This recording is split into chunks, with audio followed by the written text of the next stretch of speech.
You can't break a man the way you break a dog or a horse. The harder you beat a man, the taller he stands. To break a man's will, to break his spirit, you have to break his mind. Men have this idea that we can fight with dignity, that there's a proper way to kill someone. It's absurd. It's anesthetic. We needed to endure the bloody horror of murder. You must destroy that idea. Show him what a messy, terrible thing it is to kill a man, and then show him that you relish in it. Shoot the wound, then execute the wounded. Burn them. Take them in close combat. Destroy the preconceptions of what a man is, and you become their personal monster. When they fear you, you become stronger. You become better. But let's never forget, it's a display. It's a posture, like a lion's roar or a gorilla thumping at his chest. If you lose yourself in the display, if you succumb to the horror, then you become the monster. You become reduced. Not more than a man, but less. And it can be fatal.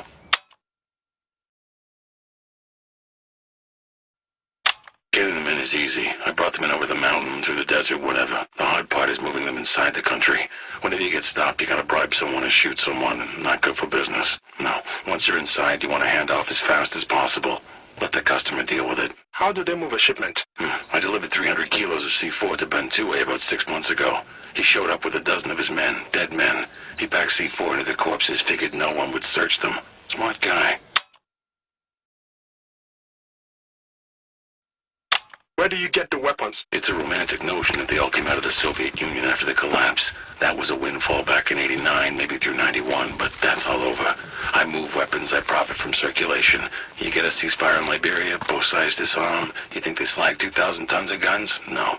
They sell them to me. I resell them wherever the next war is starting. Those same Soviet guns from 1989. Oh, that's about half. The rest mostly come from old European armies. After they abandoned their colonies in the 60s and 70s, you know, French guns, Dutch, Belgian. So some of these guns are very old. They've been sold, bought, and sold repeatedly. They're not biodegradable. Only the dead are biodegradable. Why arms? Why not car parts, radios? What's the difference? Same job, really. You get up, you get on the phone, you meet your clients, you discuss a fair price, you make a delivery, and receive payment. Sounds boring, but it's not. It's just simple. I'm doing what men have been doing for thousands of years, trading one thing for another. If it's you who wants to attach morality to it, make it evil. Insane. People who work in gun factories in Belgium or the States, they're unionized, right? You think kids making radios in Bangladesh pull down 40 grand a year on a 40-hour week? You start thinking too much about morality. That's insane.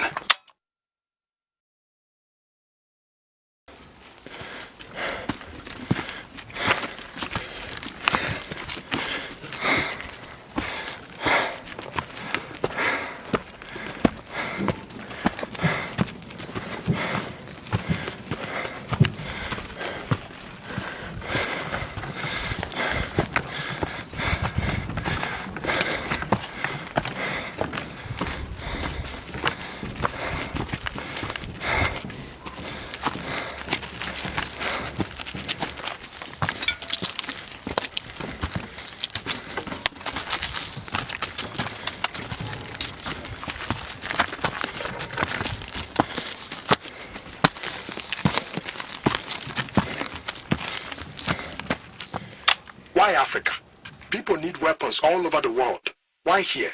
Why my home? Every place is somebody's home, pal. But it doesn't stop people from going to war. I don't start wars. I didn't start this one. It seems like it's your fellow Africans that want each other dead. Besides, why should I give a shit about your home? Why should anyone? You want me to go somewhere else? So there's someone's home you don't give a shit about? What if it was your home? War is my home.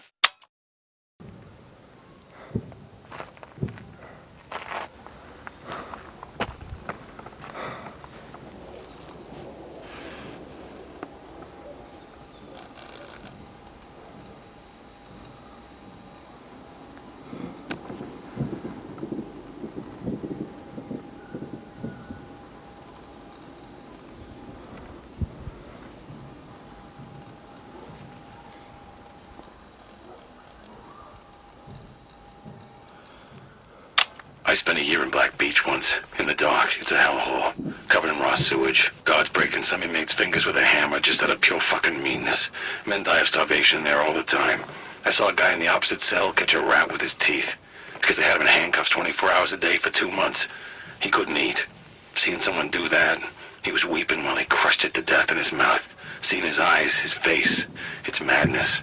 He was dead 3 days later. What killed him? Realization of what he turned into. How do you become an arms dealer in the first place? Back in the Navy, we delivered guns all over the world, dropping off guys with 20 crates of rifles for the local fighters, so they could knock over some dictator. Mind you, that's not 20 crates of factory M16s. These were illicit weapons, confiscated in some raid and then redistributed. No paperwork right. If a crate here or there goes missing, hey, it happens. Military teaches you two things: how to deal with bureaucracy and how to avoid it. Learning how to avoid it means learning how to deal in arms. You muster out, you apply what you learned. Every gun runner I ever met got his start that way, losing illicit weapons in transport with national militaries. Do you ever choose sides in a conflict? I did it once. It was a bad idea. Cut my profits in half, almost got me killed. Never again. You sell to both sides. You can help level the field, stabilize the market, draw out the conflict and make more money. A big sale to one side doesn't generate repeat business. Both the APR and the UFLL are using my weapons. Now they're in detente. Both sides are stockpiling. Less violence, more spending. It's perfect. But it's anarchy. Thousands are dead. Hundreds of thousands are displaced. If I pick sides, few will be displaced, but more would be dead. And I would probably be one of them. Have you ever refused to sell weapons to anybody? I'm a humanist. I don't judge. Maybe you would. I couldn't sell arms. Bullshit, Ruben. You have all the skills to be an arms dealer. Better one than me, even. You're smart, you're creative, you're a salesman. You sold me on doing these dumb interviews. Man, the rest is just paperwork. I mean, I'll be unable, psychologically, to sell arms. I'm talking facts and you're talking theory. You're not a good person, Ruben. You've just been lucky enough. You'd never had to be otherwise. When it comes down to it, what a man can do is what a man will do. But believe what you want.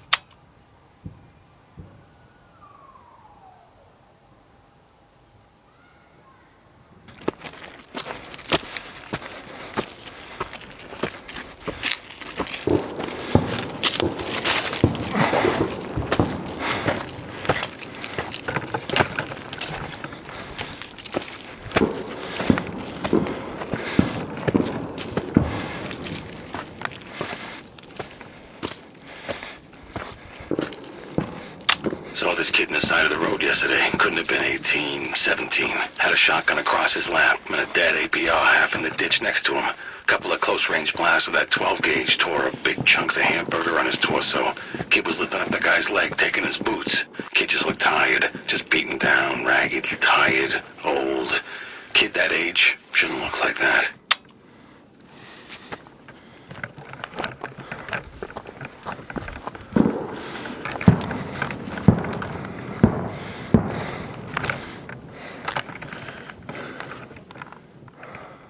I'll tell you what's sick. People in the UK, in the US, fucking Canada, Sweden, they pay their taxes and some remote piloted drone fires a missile into a public market to hit some warlord. Yeah, so maybe war doesn't happen for another 6 months and the price of their gluten-free sorghum bread stays low.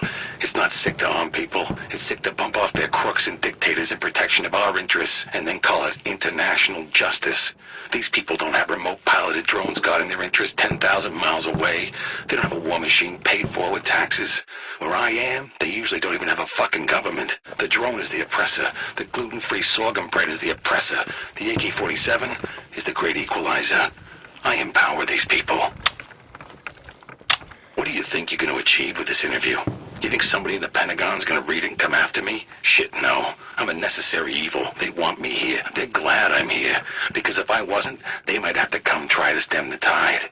It would be thankless and worthless, and once the bodies started coming home in bags, they're screwed. A dead 23-year-old from Iowa gets more airtime than the death of 50,000 people he gave his life to protect. So even if they did give a shit, their own media prevents them from taking action.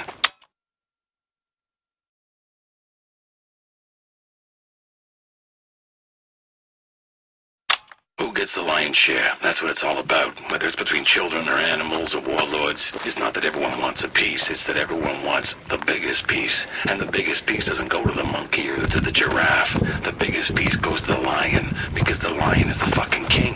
That's how it works. It worked that way 1,000,000 years before there were men saying otherwise. That's probably how it should work. But you are not the lion. They call you the jackal. Shh. Sometimes the jackal steals the lion's share, but don't tell anyone.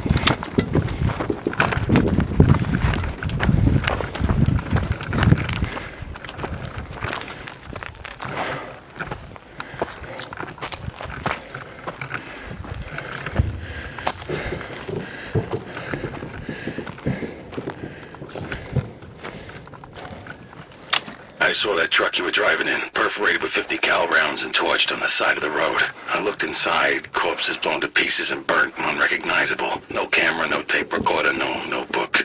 So I don't know, maybe you're dead, maybe not. Maybe you'll find these stupid tapes and do whatever the hell you wanted to do with them. Or maybe the interview's over. Wasted words, wasted life. Maybe I'll see you soon.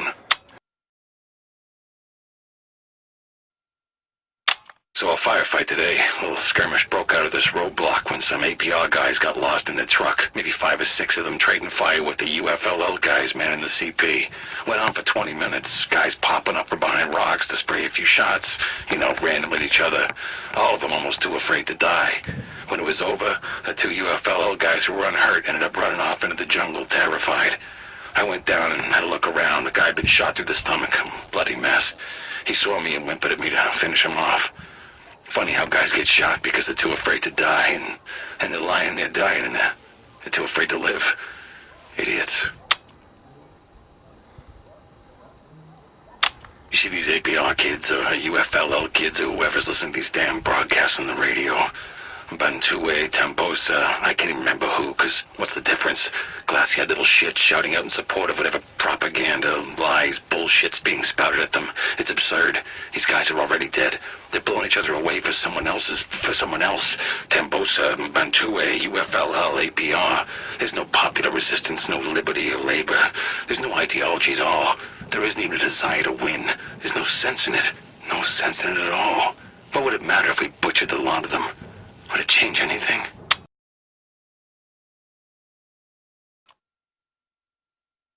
If you have to kill someone, if you have to, is it somehow better to do it clean with a bullet through the head? Is it somehow worse to chop him up with an axe? And what if you have to kill 10 or 100 or 1,000? What if in doing it you save 1,000 or you spare 10? What if you save yourself? What is the measure of a man or of his murder? By what insane calculus can we answer questions like these? Should we even try?